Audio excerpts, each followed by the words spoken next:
Hey everybody, it's Billy O here with another episode of Huns History. Tonight we have legendary Huns scrum half Joe Peay. Joe, how are you doing? Great, Bill. Thank you for this opportunity, and I appreciate it. This is the first time I've ever met you, so it's nice to meet you. Before we get into the Huns history, though, we were just talking about current events before we started, and it's about 9 p.m., 8 p.m. California time on January 6th, and it's been a crazy day at the United States Capitol. And, you know, I want this to be lighthearted. I think we all do, but Joe and I felt we'd be remiss to not just pause for a second and say, man, what a day. I'm glad we have a chance to talk about the Huns, but Joe, share a couple of your thoughts before we move on. Just that, we've got some trying times that are faced with all of us, and it's not just a problem here in the United States, it's globally with the pandemic. That in and of itself will be more than enough, but then you have the events that happen after the election, and what should be a celebration, what traditionally is a celebration, the confirmation of the president and president-elect and vice president-elect, would just be a celebration. Today it's just turned tragic in a sense. One young lady's lost her life as the course of the events played out. And it's just a reminder that, hey, America's not perfect. And even though we seek to be more perfect union, we still have a long way to go. You know, I think that's very well said. My experience has been that rugby is a very inclusive game, thank God. But, we still have more work to do. Let's just leave it there. And I appreciate the chance to turn off the news, which I've been watching nonstop since about noon. So 8 hours of this, and having a chance to talk Huns with you. So thanks for being here. My pleasure. So I quit in the mid 80s, like 84. And I know you were a part of the team that did all the great things going to nationals and stuff in the mid 90s. Why don't you talk about when you started with the Huns and then take us into what some of your favorite on-field moments with the Huns were? Well, let me take a step back from when before I started with the Huns, because I had only been playing rugby for about 3 months, maybe 4, before I moved to Austin. And I started in Minnesota with the Metros. We were playing sevens, and it was one of those just kind of, hey, I got a lot of extra time. California, traveling, commuting, getting everywhere is like an hour just to go to the grocery store. So when I was in Minnesota, I had a whole lot of extra time. And one afternoon, I just was driving through, and these guys were at the park just throwing this ball backwards, which was strange. We throw the ball forward when we play football, but they kept throwing the ball backwards. So I stopped, got out and asked a question, hey, what is this? And they said it was rugby, and they were playing sevens. So it was spaced out. It was a lot of room. And I was like, okay, what does it take to play? She's just like, well, come on. And it was the Metros in Minneapolis, and Thor and a guy named Pedro. He wasn't Latin or Mexican, but his name was Pedro. So that was strange. But, for the two of them to just take me under their wing and teach me sevens. And it was a wide open game, which played into my strength. I was fast, just give me the ball and you run. And I still had a hard time figuring out the passes going backwards. And then my contract was up in Minnesota, and I was going to Austin. And I don't know how I found the Huns, but I flew down a week before I was supposed to come out with the contract. And I picked up the phone or looked at the phone book or something, and someone directed me to the practice field. And I think it was a high school or middle school where they were practicing at the time. And then that Tuesday I went out and just met everybody. And I was like, okay, when you play? They're like, well, we play in Dallas Saturday. And I was to drive down from Minnesota that week. So I timed it whereby I would land in Dallas that morning and then just go to the park. And lo and behold, I got on the field, got on the pitch, had a great time. And I was like, I'm a Hun. And it was just, after that, it was beautiful. It was a friendship. It was, like I said, the camaraderie was just great. And it spoiled me for the rest of my rugby life because of the 2 experiences that I had in Minnesota to start with, and then when I came to Austin. That's a great story. What were you doing for work at the time? You said you picked up a contract. Yeah, I was working for EDS at the time, and they were big IT company, and we had contracts all over the states. And I was bouncing between Iowa, Minnesota, Dallas, and Austin, and Colorado Springs, and finally came back home eventually. But I was moving all over the place, and they had a contract with the state of Texas to do one of their accounting programs that they needed. So they brought a bunch of us in, and I think the contract was about 18 months. So I came down to Austin, and I had no problem in Austin. Great food, great, and then great people with the Huns that I met. So I was right at home. What year was that you started with the Huns? It had to be early 90, 91, 92 at the latest. You always play scrum half? I played wing, and we played sevens, and I kind of moved to scrum half. And again, it was funny how it happened. After we played up at Dallas, and then I came to Austin, unpacked, and then got back Tuesday with the club at the park and practice with them. That following week, we played the Blacks, and I got tackled, got taken to the ground, and as I was on the ground, releasing the ball, getting everything back to us, someone looked over me and then raped me, stepped on me, right? So I jump up, I'm going after him, because to me, that's fighting where you don't just put your boots on somebody. So I'm up running after him, trying to, put hands on him. Art grabs me, say, get back. I'm like, he stepped on me, I was like, that's part of the game. I almost like froze, like, wait, that's okay? They're like, yes, that's part of the game. I was like, okay, well, why am I running around with these little moldy cleats that we were at in the summer? And I was like, okay, well, how to get those shoes that y'all got? Like, what they call boots. And they sent me to the store to get some boots. I was like, okay, that week I got my boots on. I was like a kid in Little League with his boots on when I got back to the apartment. I was like, and I was practicing, okay, then I'm gonna step on them like this, and I'm stepping on them like that. And I was like, okay, on the wing, you're too far away from the muck. Let me get closer to the muck. So then, for whatever reason, I just gravitated toward getting closer to the muck.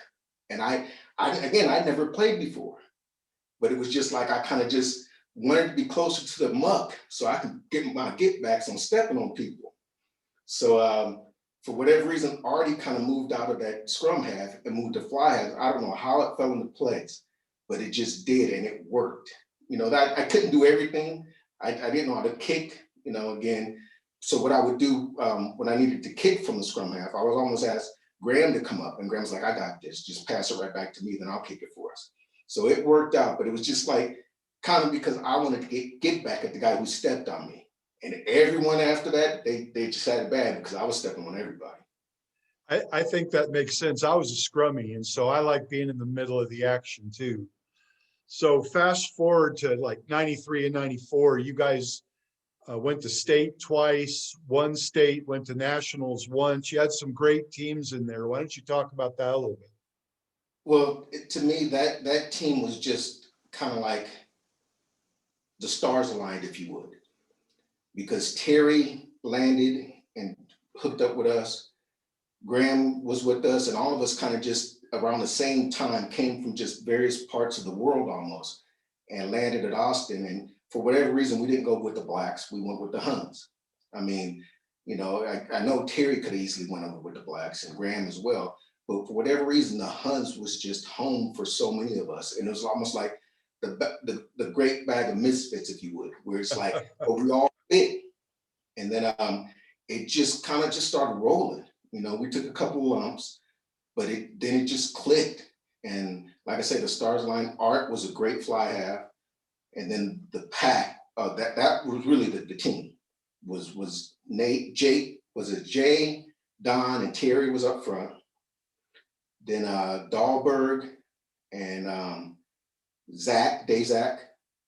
Pooh was the 8, and then Bruce, one of the Cunas, and then Jay were the 2 8s or whatever they call those breaks. Wing forwards. Yeah. But they were the horses, and they just plowed over everybody. And then when we got the ball out to Terry and the rest of the backs, it was over with because they were so quick and so strong. And the stars just aligned for us. Well, I was jealous when I heard about that. You know, my first 5 years we played D1. There wasn't an open division yet, and we were a 500 team then. And then in D2, we started rebuilding and made it to the playoffs and did pretty well. But y'all killed it, and that was great. I was really proud of us. More than that, more than being jealous. Um, you know, you talked about the instant camaraderie. What do you think it is that makes the Huns special? I think it's just the spirit of, and I think it's a rugby part of it as well, where everybody has to play their role. And you don't all have to be tall, you don't have to be fast. Everybody, all shapes, sizes, colors, creeds come together and everybody has to push in the same direction. So that unity within the club is just innate because everybody's dependent upon everybody. You know, to get the ball out to the wings, 10 people have to touch it before we get out to carry, you know? And all that has to be synced up and lined up perfectly in order for it to get the ball out to Terry or to Graham or any of the other wings. So it was just that in and of itself was an eight. And then the acuteness. I mean, to me, that family and the spirit of all of them, Art, Bruce, who is the oldest brother? Jerry, I played with Jerry and started in 76 is when he joined the team, 76, 77, somewhere in there. And yeah, Jerry's been on the board 2 times. He's done everything and he's sort of the granddad of the Acuna brothers. You can have 5 Acuna brothers on the field at the same time. Yep. And the mother who cooked for everybody and everybody stayed at their house when you played in Corpus. It was the Acunas are special. And it was that family that they brought, at least for me, that kind of just rolled over to everybody else being family. And nobody objected to anybody. We were all family. We were all around each other. We all hugged up. We all celebrated with each other. We all cried with each other. And the other good thing about rugby is no matter what, you got to go drink at the end of the match. So all your hurts, all the pains, all the little owies that you had, the boots that you had on the back of your, shirt and your body at the end of the day, you got to drink them away at the end of the day. So it was good that way as well. We'll get to nasties in a second. What's your favorite on-field memory? There's so many. I mean, the not a favorite per se, but just one of the funniest one, at least for me. We had a game, and Carl's brother, he has a younger brother that looks just like him almost. They're almost like twin. I forgot his name. You know his name, Carl's? He just joined as a social member, and I can't bring it to the top of my head right now, but I know who you're talking about. Yeah. Well, they both of them played props, right? So for whatever reason, he got tied up with something and busted his collarbone. And back then, we only had 15 shirts for the side, right? So we needed a shirt, but we're playing down a man because he can't take his shirt off because he's busted his collarbone. So we're all screaming at him, hey, we need the jersey, we need the jersey. He's like, I busted my collarbone. This ain't that important to me. So he labored through the exercise of having a busted collarbone, of taking the shirt off. Oh. The next one to put it on and get back on the field. And it was just one of those moments like, this is just rugby where, you get mad at someone for being hurt, such hurt that he had to go to the hospital and, tend to a busted collarbone and had to take the jersey off so that the, replacement could get on the pitch for him. Club was so cheap back in those days, you had to buy your own jersey when I played. So everybody had their jersey, no numbers. It was chaos. What was it like to play in those playoff games, like in Mobile? What were those games like?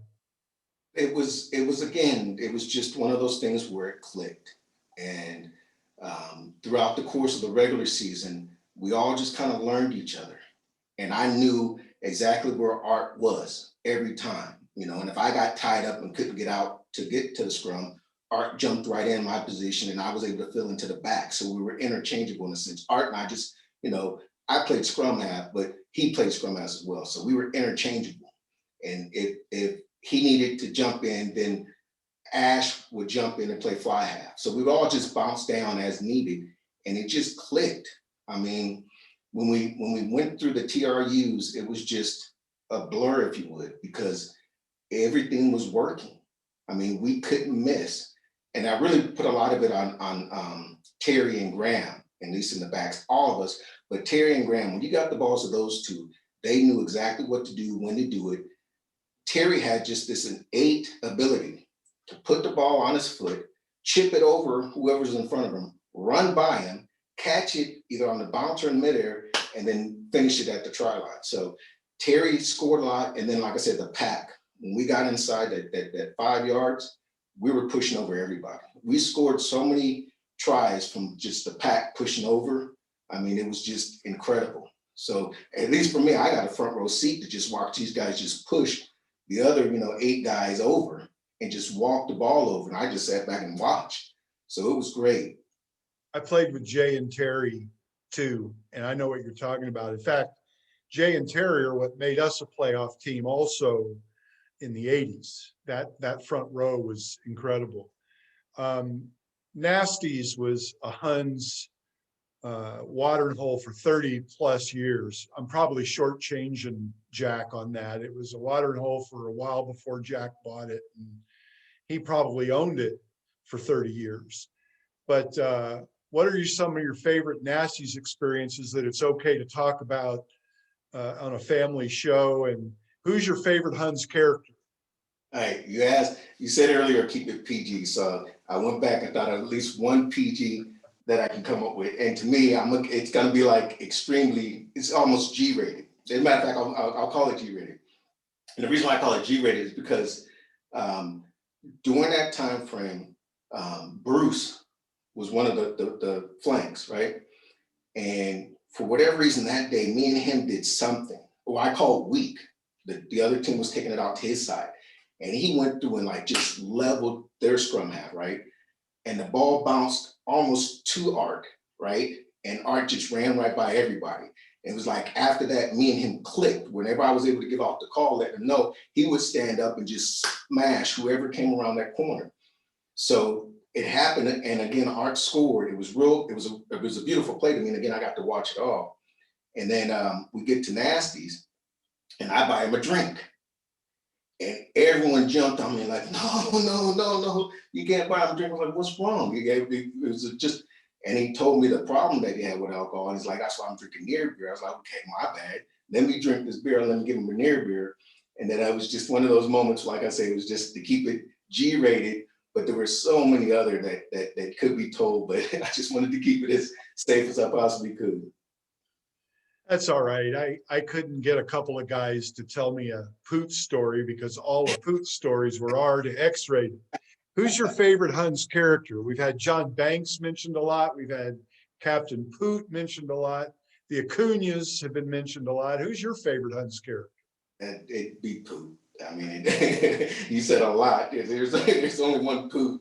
How come? Give me a little perspective on Poot. You don't got to tell me a story if they're all R and X-rated, but tell me why Poot was such a great character. This is another G-rated one. I twisted my ankle before one of the games, doing practice before one of the games. And then Poot brings out this tub and he says, this is what we give horses when they have a sprain or anything. And when he opened it, I was like, no, I don't need to put that on my body, man. I just won't play before I put that on my body. I don't know what it was, but it was some ointment that they would put on the horses to kind of, ease the aches. And I'm like, I'm not doing it. I'm okay. I just won't play this week. It was kind of a bad sprain. I'll sit out. I don't need that one. I can't even imagine. Poot is still working horses as his living to this day. He drives all over the country, towing a trailer and a couple of horses, teaching people how to ride and breaking horses. The guy's a real life cowboy. Yes, he is. And he's always been a real life character. And he'll tell you, I'm sure he's put that stuff, that ointment on his body too.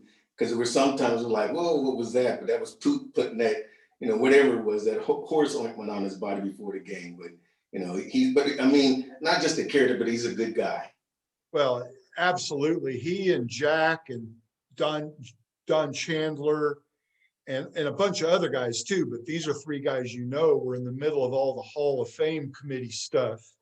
And they've run a couple of old timers days and a great Hall of Fame committee banquet. And Poot is the glue guy in the middle of all these strong personalities that make sure everybody's on the same page. And if there's any bruised feelings, gets everything all back on the right track. I can't say enough about the guy. And I didn't know him until I met him in a reunion like 14 years ago or something. So here's this dude in a cape and a cowboy hat, giving everybody whiskey shots and daring them to take them. And just, he's your immediate best friend. Yep. All right, we're getting up near, if we're not already over the 20-minute mark. Anything else you want to say before we sign off? Just that it was a great time. I have to, one more story from the Alabama, if you could. And I asked for this moment because it's special to me, near dear to me. We played in Alabama, we lost that game, and it was, That's in the finals, right? That's in the Western finals. I was in the I think it was national finals. I'm sorry, the national finals. Yes, my mistake. That was the national finals. And then years later, I met this young lady, and she had a cousin, and me and him clicked from day one. We shared a lot of things in common. Both of us are trainers. Both of us work out. Both of us love the Second Amendment. And lo and behold, both of us played rugby. And then we started sharing rugby stories. He's like, yeah, I was on a national team. We went to Alabama and we, played 2 games, but we won the national championship. I'm like, what team were you on? He's like, I played for Santa Barbara. I was like, well, I played for the Austin team. We lost to Santa Barbara. And lo and behold, we were on the same pitch playing against each other, didn't know each other. Years later, I met his cousin. I married her. She's my wife. We're here at home together. And it's just like the Huns are still part of me because, I met my wife indirectly and around through playing rugby with her cousin. So that's incredible. There's a lot of stories like that in the Huns. Jay Rudd is partners with Terry Adams for 30 years in business, met his wife because she's an Acuna. I mean, it's crazy. It's crazy how deep the family runs. Well, Joe, it was great to meet you. It's been great talking with you. And everybody, stay safe from COVID. Stay safe from all this political insanity. We're going to get through all of it. Thanks a lot, Joe. Thank you, Bill. Appreciate it. Huns. Huns.